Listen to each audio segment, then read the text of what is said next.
कपरी घुमू लागला डंका महाराष्ट्राचा, डंका महाराष्ट्राचा.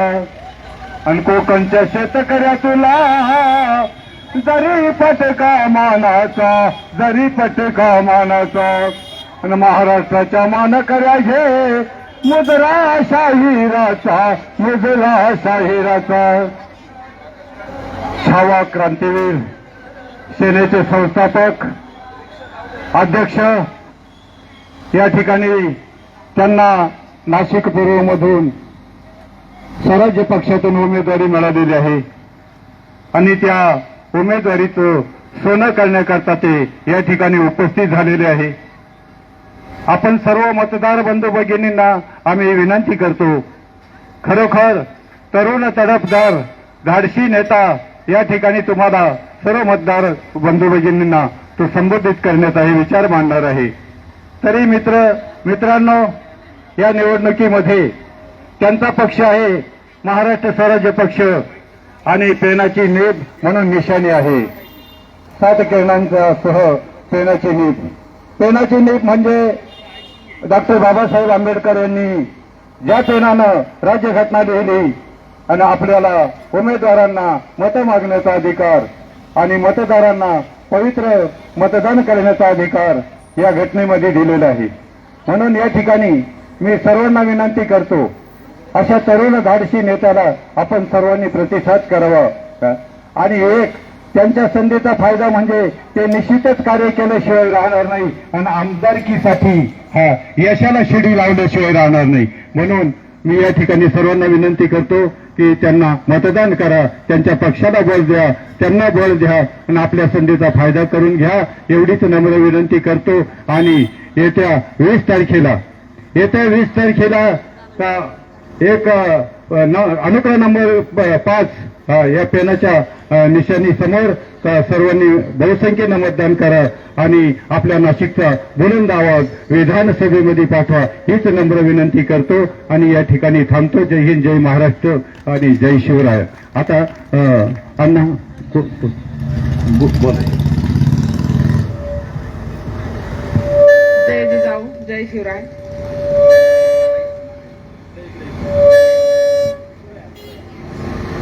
नवीन सांगायचं म्हणजे काय, त्याच्यात आता आपले जे तरुण तडफदार उमेदवार आहे करण पंढरीनाथ गायकर. आतापर्यंत आपण राजकारणात सगळीच नावं ऐकलेली आहेत, सगळ्यांना माहित आहे, हे नाव सगळ्यांना नवीन आहे. पण आपल्याला जर परिस्थिती खरोखर बदलायची आहे तर त्यात परिवर्तन हे घडलंच पाहिजे. आणि परिवर्तन घडायला जे काही सत्तेमध्ये आहे ते येणार नाहीयेत. जे आपण हक्काचे नागरिक आहोत, आपणच सगळ्यांना निवडून देतो, जो अधिकार आपल्याला आहे. आणि आपण आता आजची सत्ता, आजचं राजकारण सगळे बघतो आहे. त्याच्यात खरोखर जर आपल्याला परिस्थिती बदलायची असेल तर परिवर्तन हे घडलंच पाहिजे. आणि परिवर्तन घडावं म्हणूनच आम्ही आपले उमेदवार करण गायकर हे स्वराज्य पक्षातून उभे राहिलेले आहे. काहींना नवीन आहे, काहींना माहित नाही. सगळे म्हणतात स्वराज्य पक्ष म्हणजे काय. स्वराज्य हा शिवरायांचा आहे. आपल्याला सगळ्यांना कळलं पाहिजे स्वराज्य म्हणजे काय. स्वराज्य आपलं स्वतःचं राज्य आहे. आपण काही कोणाकडनं विकत घेतलेलं राज्य नाहीये, ते आपलं राज्य आहे. म्हणून आपण हक्काने स्वराज्य म्हणतोय. त्या स्वराज्यात आपण स्वतः आपलं मत देणार आहे, तो अधिकार आपल्याला आहे. कोणी सांगून मत द्यायचा ना मग आपण नेता निवडून द्यायचा, आतापर्यंत आपण तेच केलंय. पण आपल्याला आता परिस्थिती परिवर्तन घडून बदलायची आहे. तर आपण सगळ्यांनी जागृत झालं पाहिजे. कळकळीची विनंती आहे सगळ्यांना, यावेळेस नक्कीच तुम्ही मतदान देणार, मत द्या. आमचा नवीन उमेदवार आहे करण पंढरीनाथ गायकर. त्यांची निशाणी आहे पेनाची नीब. अनुक्रमांक आहे 5. येत्या 20 तारखेला सगळ्यांनी त्यांना भरघोस मतांनी निवडून द्या, अशी मी सगळ्यांना नम्र विनंती करते. तुमच्याकडनं यावेळेस नक्कीच आम्हाला सर्वांना अपेक्षा आहे आणि नक्कीच आमच्या अपेक्षेचा भंग होणार नाही ही आशा बाळगते. आपल्याला परिस्थिती परिवर्तनामधून बदलून आणायची आहे, याची सगळ्यांनी जाणीव घ्यावी. जाणीवपूर्वक सगळ्यांना सांगते की बदल हा घडलाच पाहिजे. कंपन्या आहेत, 2 मोठमोठ्या औद्योगिक वसाहती आहेत आपल्याकडे नाशिक जिल्ह्यामध्ये. आपण म्हणतो छोट्या मोठ्या तर आहेतच आहे, काही चालू आहेत, काही बंद पडलेल्या आहेत. 2 वसाहती असून सुद्धा अजून मोठा प्रोजेक्ट, मोठा उद्योग नाही. अनेक मुलांना डिप्लोमा, डिग्र्या करून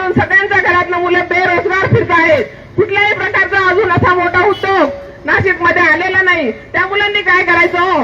आज पैसे घेतले, मत दिलं, मतदान झालं, संपलं, नेता निवडून आलेला आहे. आजपर्यंतची परिस्थिती तशीच होती, पण त्याच्यात काही बदल झालेला नाहीये. 5 वर्ष झाले की 5व्या वर्षी निवडणूक येते तेव्हा सर्व नेते जागे झालेले असतात. आम्ही असं करू, आम्ही तसं करू, पण आमचे उमेदवार बोलतीलच काय करणार काय नाही ते. याचा विचार सगळ्यांनी केला गेला पाहिजे. नुसतं रोज फिरून रोज हे करून उपयोग नाहीये. परिस्थितीतून परिवर्तन घडवा, याच्यात बदल झाला पाहिजे. एवढ्यासाठी सगळ्यांना कळकळीची विनंती आहे की येत्या 20 तारखेला सगळ्यांनी पेनाची निशाणी अनुक्रमांक आहे 5 उमेदवार आहेत करण पंढरीनाथ गायकर यांना प्रचंड बहुमताने विजयी करा. सगळ्यांना एवढीच नम्र विनंती करते आणि थांबते. यापुढे शरद अण्णा बोलतायत. जय जिजाऊ, जय शिवराय, जय भीम, जय ज्योती, जय क्रांती.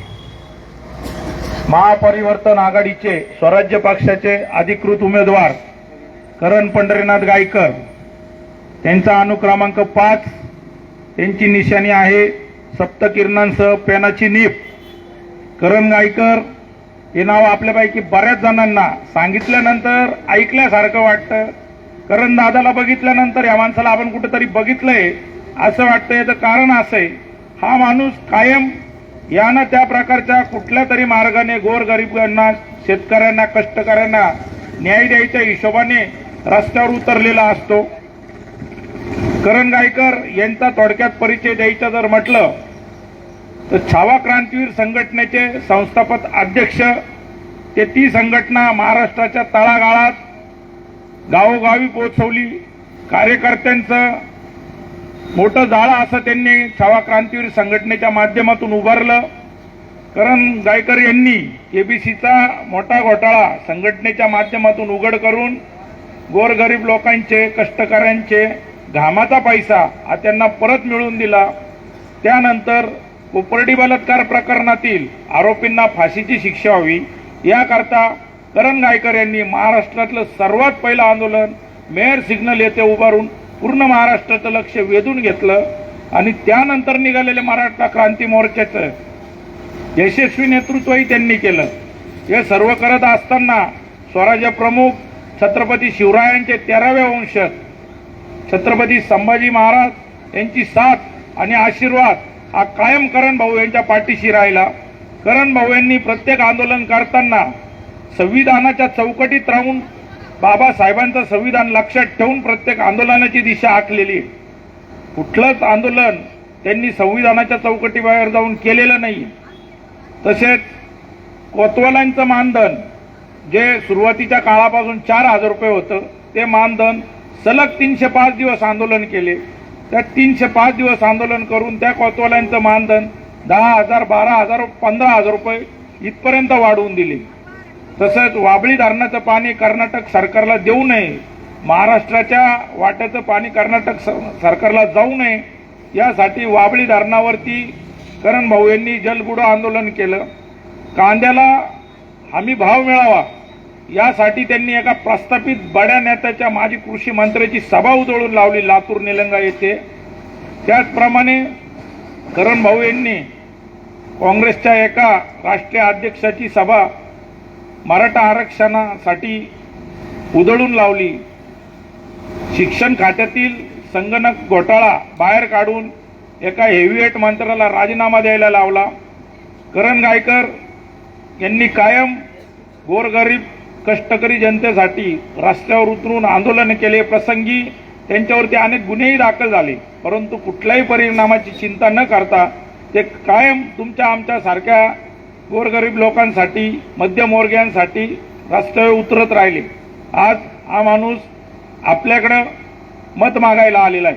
आपण अनुक्रमांक 5 निशाणी पेनाची नीप याच्या समोरील बटन दाबून करण भाऊला आमदार म्हणून आपली सेवा करण्याची संधी द्यावी व आपल्यासाठी लढणारा, झिजणारा नेता हा विधान भवनात पाठवावा एवढी अपेक्षा करतो आणि एवढी सर्वांना कळकळीची विनंती करतो. थांबतो. जय जिजाऊ, जय शिवराय, जय भीम.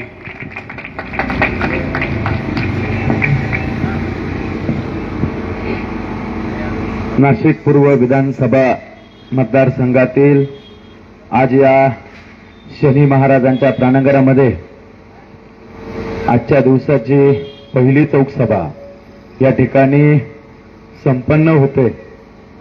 एक 4-5 दिवसापूर्वीच या भागात मी पायी दौरा करून गेलो. प्रत्येक लोकांच्या गाठीभेटी घेतल्या आणि मतदारसंघातले सर्व प्रश्न या ठिकाणी जाणून घेतले. मतदारसंघ संपूर्णपणे पायी फिरणारा मी पहिला उमेदवार असेल या मतदारसंघातला का ज्यांनी प्रत्येक गल्लीमध्ये बोळामध्ये प्रत्येक घरामध्ये जाऊन त्या ठिकाणी सर्व माझ्या मतदार बंधू भगिनींच्या गाठीभेटी घेतल्या. आम्ही गाडीत फिरत नाही, आम्ही गाडीमधून प्रचार करत नाही.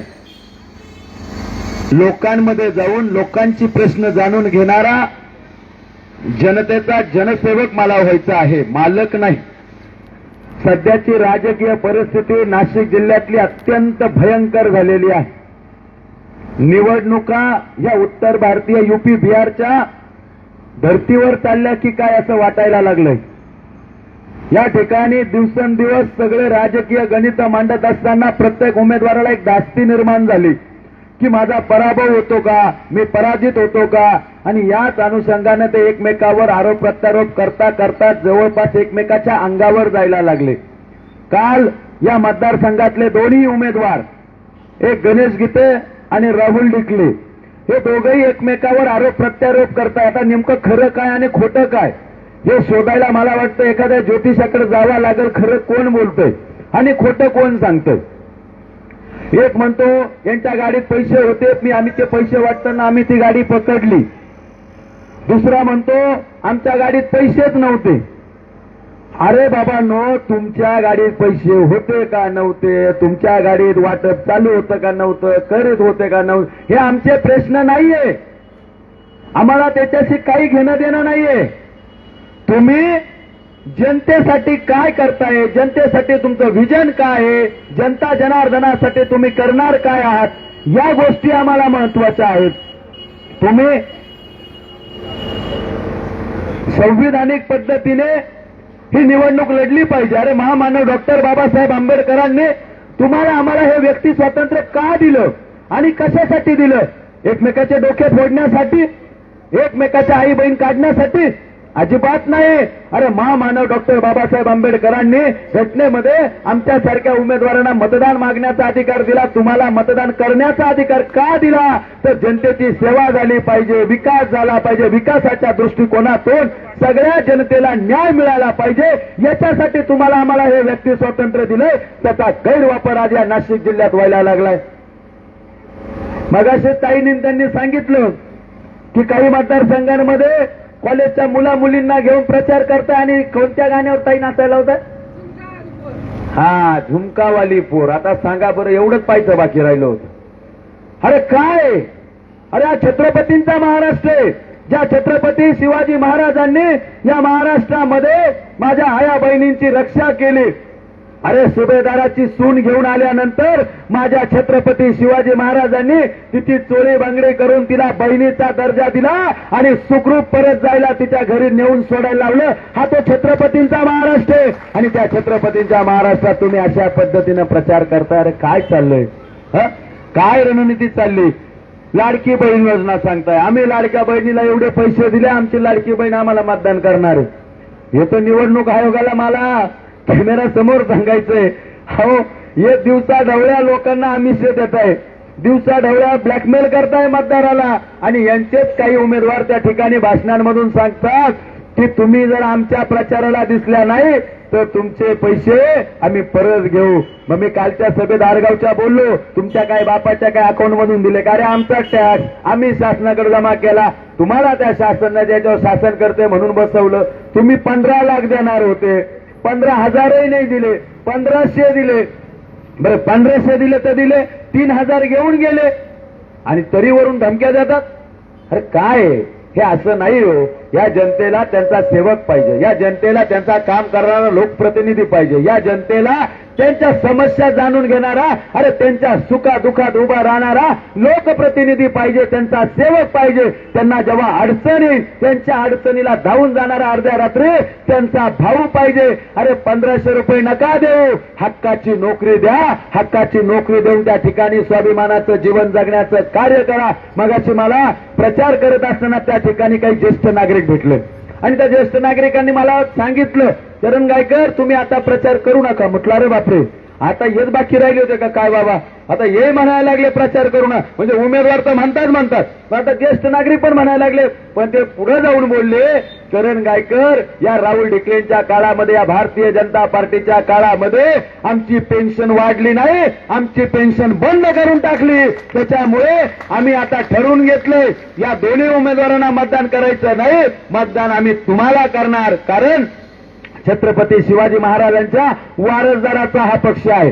स्वराज्य प्रमुख छत्रपती संभाजीराजेंचे विचार काल या मतदारसंघातल्या प्रत्येक नागरिकांनी ऐकल्यावर त्याला एक वाटायला लागले की आता हा महाराष्ट्र थोर महापुरुषांच्या विचारावर पुन्हा एकदा येणार. कारण आमच्यासारखी गरिबाची लेकरं ज्यावेळेस या मतदारसंघातून निवडून जाणार, अरे स्वराज्य प्रमुख छत्रपती संभाजीराजे जे शाहू महाराजांचे रक्ताचे वारस आहे ते या राज्याचे मुख्यमंत्री होणार आणि पुन्हा एकदा छत्रपतींचं शासन आणि महामानव डॉक्टर बाबासाहेब आंबेडकरांची घटना या ठिकाणी शाबूत तिचं शासन चालणार. कारण आता तलवारीचं राज्य नाही, आता पेनाचं राज्य आहे आणि त्या पेनाची नीब ही माझी निशाणी आहे, लक्षात घ्या. त्या काळचं छत्रपतींच्या काळातलं शस्त्र ही तलवार होती आणि आताच्या काळातलं शस्त्र हे पेन आहे. म्हणून या पवित्र निशाणीवर, या पेनाच्या नीब या निशाणीवर आपण येत्या 20 तारखेला अनुक्रमांक 5 या निशाणी समोर बटन दाबून मला प्रचंड मताने विजयी करावं हे आव्हान करण्यासाठी या चौक सभेत मी आलो. हे उमेदवार सुरुवातीला गाड्यांमधून फिरत होते. मी चौक सभेमधून आव्हान केलं, अरे गाड्यातून फिरू नका, पायी चाला. पायी चालायला लागले.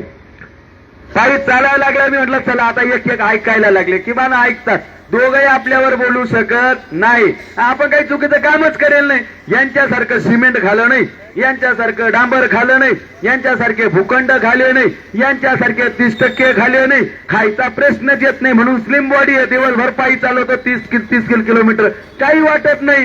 तुम्हाला माहिती आहे, काही वाटत नाही. अरे आपण खातच नाही, जेवढं पाहिजे तेवढं आपल्या पोटाला असतं, तेच आपली भाकर आपली भाजी खायची आणि आपलं मस्तपैकी डामाडवला. काय आहे का अडचण?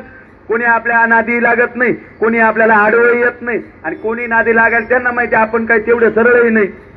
म्हणजे जितके सरळ आहे तितके वाकडे पण आहे. त्यामुळं या सगळ्या पार्श्वभूमीवर परत एकदा आम्ही विचारलं, चौक सभा घ्या. चौक सभा घ्यायला लागले, पण परत एकदा आव्हान करतो, चौक सभेमध्ये तुमचे प्रवक्ते बोलायला लावू नका. गणेश गीते, राहुल ढिकले, तुम्ही स्वतः बोला, स्वतः तुमचं विजन सांगा. या मतदारसंघासाठी तुम्ही 5 वर्षात काय केलं राहुल ढिकले हे काम जनतेसमोर जाऊन सांगा. जनतेला त्या ठिकाणी जाब विचारण्याचा तुम्हाला अधिकार आहे. कारण तुम्ही 5 वर्ष या मतदारसंघाचं प्रतिनिधित्व केलं. 5 वर्षामध्ये या नाशिक रोडकरांनी भरभरून मतं दिली राहुल ढिकलेंना. काय केलं राहुल ढिकलेंनी नाशिक रोडकरांसाठी? आणलंय का एखादं हॉस्पिटल? अहो त्या मेडिकल हॉस्पिटलचं किती वेळा बाबा लोकार्पणाचे मेसेज टाकतो, भूमिपूजन करतो, काही कळत नाही. एकच हॉस्पिटल 5 वर्षात 3 वेळा भूमिपूजन. अहो कधीतरी त्याचं लोकार्पण करण्याचं स्वप्नही आम्हाला दाखवा. आता दाखवायला लागले, मग 5 वर्ष काय गरज होते? आता म्हणताय छत्रपती संभाजीनगरचा तो रस्ता आहे तो मी उड्डाण पूल करील, म्हणजे आमचे सगळे व्यावसायिक मारून टाका. एक तर तो समृद्धी केला, तो शहराच्या बाहेरून नेला. तो बाहेरून नेल्यामुळे आमचे सगळे हॉटेल व्यावसायिक सगळे टप्पीला लागले. आता तो करून पुन्हा एकदा आमच्या सगळ्या व्यापाऱ्यांना मारा. अरे तुमचं धोरण तरी नेमकं काय? शेतकऱ्याला आत्महत्या करायला भाग पाडता, त्याच्या मालाला भाव देत नाही. त्याच्या कुठल्या शेतीमालाला पिकवलेल्या भावाला भाव तर देत नाही, पण अवजारं लागेल तेवढे वाढून ठेवले. आता व्यापारी इकडून तिकडून कुठं व्यवसाय करतात, काय तर म्हणा आता तेवढं उड्डाण पूल उभारणार. का बरं? खाऊन भरलं नाही का अजून? सिमेंट अजून जास्त खायची हाऊस आली का? कशाला पाहिजे उड्डाण पूल? अरे त्या ठिकाणी तुम्हाला जर करायचंच असेल ना तर एक मोठा प्रोजेक्ट आणा. अरे IT सारखा मोठा प्रोजेक्ट आणा. नोकरीच्या धंद्याच्या विषयात तुम्ही बोला. शेतकऱ्यांचा डिजिटल मार्केट बनवा. ते मार्केट बनवा ना. त्या मार्केटमध्ये जाता येत नाही, शेतकऱ्याला माल विकण्याची सोय नाही. त्या मतदारसंघात गेलं, आता आलं, प्रत्येक ठिकाणी जिथं जाईल तिथं रस्त्यावर भाजीपाला विकायची. का बरं तुम्ही भाजी मार्केट बनवू शकत नाही? अरे आमदार महोदय साहेब, आपण सभा मंडप बांधणं, सभा मंडपाचं लोकार्पण करणं याच्यासाठी नगरसेवक आहेत, महापालिका आहे. अरे तुम्हाला जर काही व्हिजन द्यायचं असेल तर चांगलं द्या. आता गणेश गीते म्हणायला लागले, आम्ही खड्डेमुक्त जिल्हा मतदारसंघ को 5 वर्ष काय करत होते तुम्ही बी? तुमच्याकडे 2 वर्ष स्थायीची सभापतीची चावी होती. अरे तिजोरी ज्या माणसाकडे असते तो माणूस जर 2 वर्षामध्ये शहराचे खड्डे बुजू, आता ते तुम्हाला आल्यावर मला उत्तर देईल ते की मी माझ्या प्रभागाचा, अरे प्रभागाचा तू नगरसेवक होता बाबा, स्थायीचा चेअरमन म्हणजे स्थायीचा सभापती बाबा जिल्ह्यात शहराचा असतो का नाही? आपली स्थायी समिती आहे, शहराचं बजेट असतं, त्या बजेटचा तो अध्यक्ष, त्याच्याकडे सगळं संपूर्ण शहर असतं का नाही? मग शहरात जर तू रस्ते खड्डे बुजू शकला नाही, तू आता आमदार होऊन काय दिवे लावणार आहे? बर, त्याच्याही पुढं या दोघांना बोलताच येत नाही.